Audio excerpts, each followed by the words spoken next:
소요리 문답 43문답과 44문답에 대해서 알아보도록 하겠습니다. 43문답부터는 10계명에 대해서 계속 이야기를 합니다.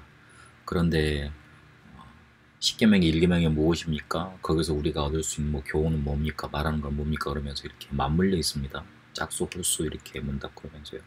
그래서 43문답, 44문답 이렇게 오늘부터는 두 가지 문답씩 좀 알아보면서 10계명에 대해서 알아보려고 합니다. 43문에 이렇게 묻습니다. 10계명의 서문이 무엇인가요?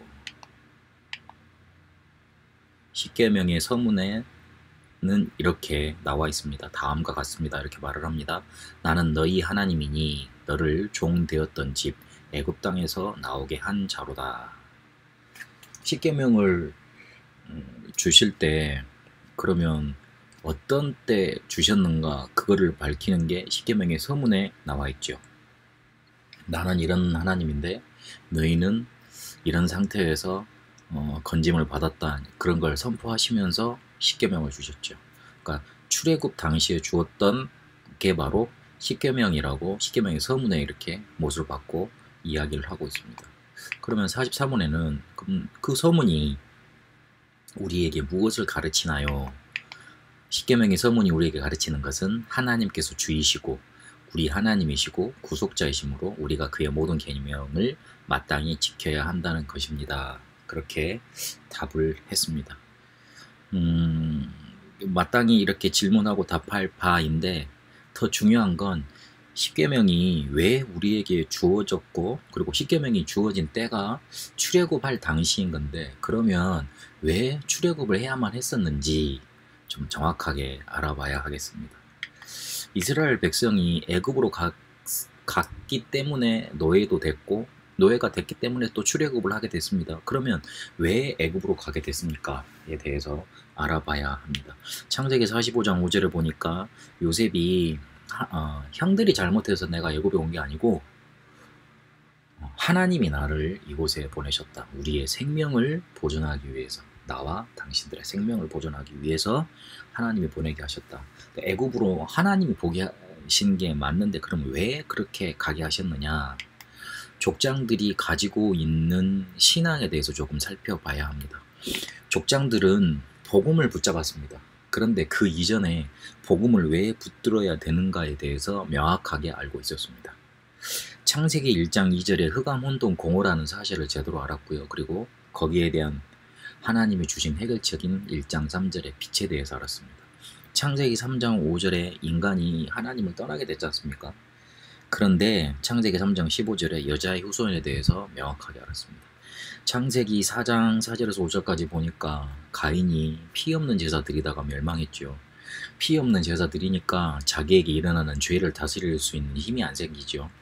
그래서 피 제사에 대해서 정확히 알고 있었습니다. 창세기 6장 4절에 보니까 네피림 시대가 돼버렸는데 거기서 빠져나오는 방주에 대해서 제대로 알았습니다.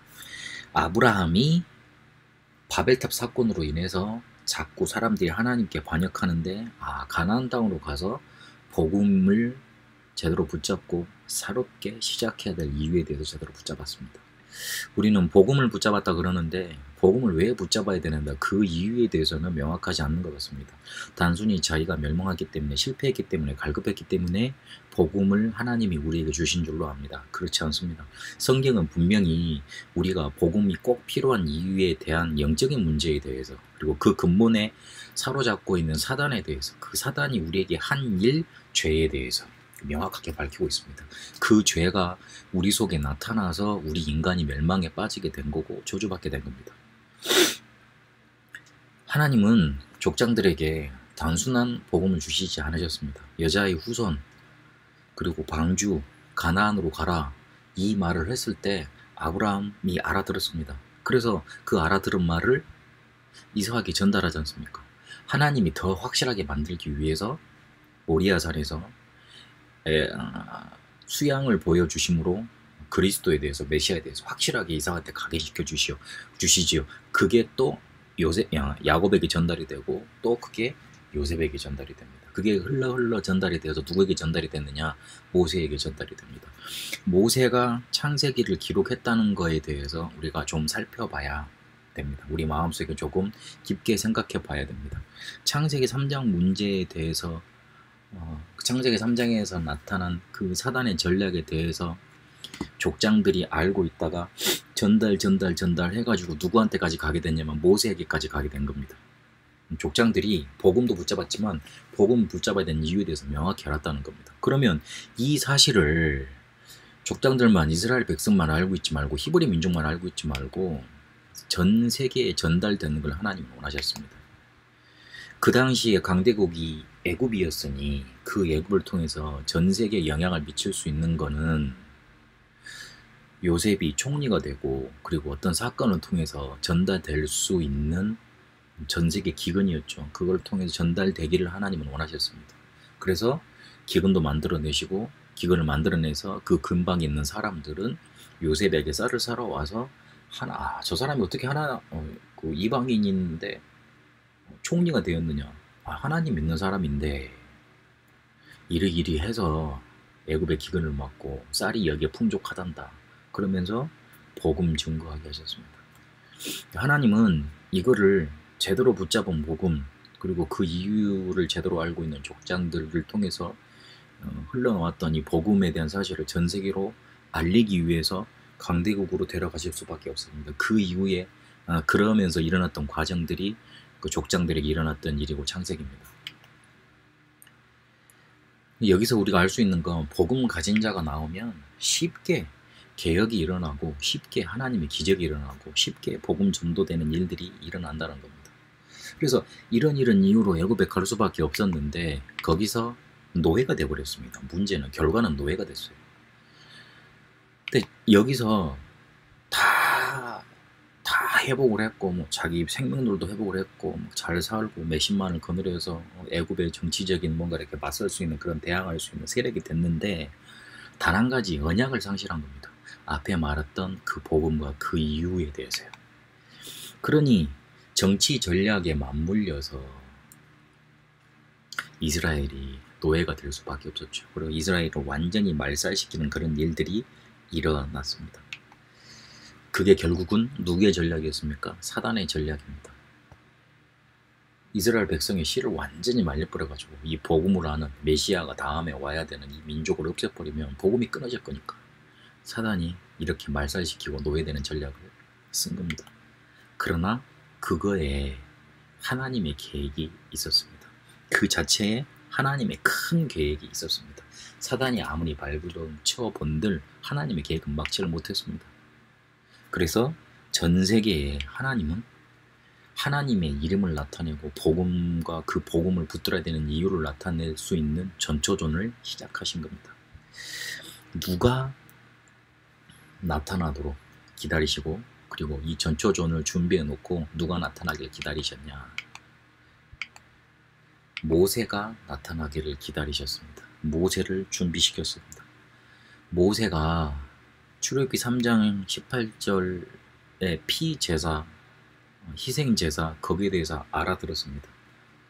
모세가 하나님께 다 반박했습니다. 내가 나이가 많고요, 능력이 없고요, 말도 못하고 다 반박했는데 피제사에 대해서는 반박하지 않았습니다. 무슨 말입니까? 알아들었다는 말입니다. 자기들 족장들을 통해서 자기들 선조들을 통해서 흘러내려왔던 창세기 3장 문제, 6장, 11장의 그 영적인 원죄의 문제와 해결책인 여자의 후손의 문제, 그리고 피제사의 문제, 메시아에 대한 언약 전달 되어져 왔는데 모세에게 그게 이해됐단 말입니다. 그러니까 질문하지 않고 바로 그 내용으로 가서 바로왕과 대화를 하죠. 바로왕과 대화하는 거 자세히 쳐다보세요. 바로왕과 모세가 쉽게 말해서 협상하는 그 내용이 뭐냐면 우리가 피제사 드리러 가야 된다. 희생제사 드리러 가야 된다. 그래서 우리를 다 내보내달라. 그렇게 말을 합니다. 그런 인물이 나타나기를 기다리신 겁니다. 그래서 이 피 언약이 선포가 되고 피 바른 날 이스라엘이 빠져나왔습니다. 그때 기적이 10가지 기적이 일어났고요. 광야에서 다 죽을 줄 알았는데 새 절기도 지키고 성막 중심으로 언약궤 중심으로 이스라엘 백성은 가나안까지 가게 되고 가나안을 정복하게 됩니다. 그래서 큰 선교의 문이 열렸고 특히 이걸 언약을 이어갈 수 있는 후대의 문이 열렸습니다. 이때 주어진 게, 이런 배경을 통해서 주어진 게 십계명입니다. 그래서 그 십계명의 서문에 이렇게 밝히셨습니다. 하나님이 누구시냐? 하나님은 너희들의 하나님인데 종되었던 애굽 땅에서 너희를 빠져나오겠다. 분명히 하나님이 언약을 우리에게 주셨고 성취하시거든요. 아브라함에게 너희 백성이, 너희 후대가 400년 동안 애굽에서 객이 되겠다, 타국에서 객이 되겠다, 그러면 다시 돌아오게 하겠다 그러셨거든요. 그 언약하시고 이루신 하나님이었습니다. 무엇을 하셨습니까? 그분이 종되었던 애굽 땅에서 빠져나오게 하셨습니다. 그래서 이 십계명은 하나님이 누구이시며 하나님이 무엇을 하셨는지를 먼저 딱 결론을 내놓고 어떻게 살아가야 하는지, 그럼 어떤 믿음 속에 있어야 되는지 밝히고 있습니다. 십계명이 왜 나올 수밖에 없었는지, 어떤 상태에서 주어졌는지, 어떤 언약 속에서 주어졌는지 오늘 확인해야 되겠습니다. 우리에게 복음이 정말 붙들려져야 됩니다. 안 그러면 우리도 노예될 수밖에 없습니다. 그런 어려움 속에, 재앙 속에 빠지지 않고 빠져나와서 복음 붙잡으면 우리도 모세와 같이, 여호수아와 같이, 갈렙과 같이 쓰임받게 되는 겁니다. 그래서 이 십계명을 공부하면서, 소위문답을 계속 공부하시면서 언약이 단단히 붙잡혀지고 하나님이 우리를 통해 하실 일이 붙잡혀지는 응답 있게 되시기를 바랍니다. 출애굽기 20장 2절에 보니까 나는 너를 애굽 땅 종되었던 집에서 인도하여 낸 내 하나님 여호와니라. 하나님은 지금도 우리가 복음을 붙잡고 그 복음이 필요할 수밖에 없는 이유가 단단히 붙잡혀지고 그게 우리를 통해 전 세계에 증거되길 원하십니다. 하나님은 그런 하나님이시고 우리는 그 하나님의 자녀입니다. 살아계신 하나님, 우리를 노예되었던 애굽 땅에서 건져내셨다 하셨습니다. 이스라엘을 그렇게 건져내셨던 것처럼 사단의 노예되었고 세상과 지옥의 노예되었던 우리를 건지셨습니다. 언약하시고 성취하신 그 하나님의 인도를 따라 우리를 통해서 복음과 복음 붙잡아야 된 이유가 증거되고 선포되게 하여 주옵소서. 살아계신 우리 주 예수 그리스도 이름으로 기도합니다. 아멘.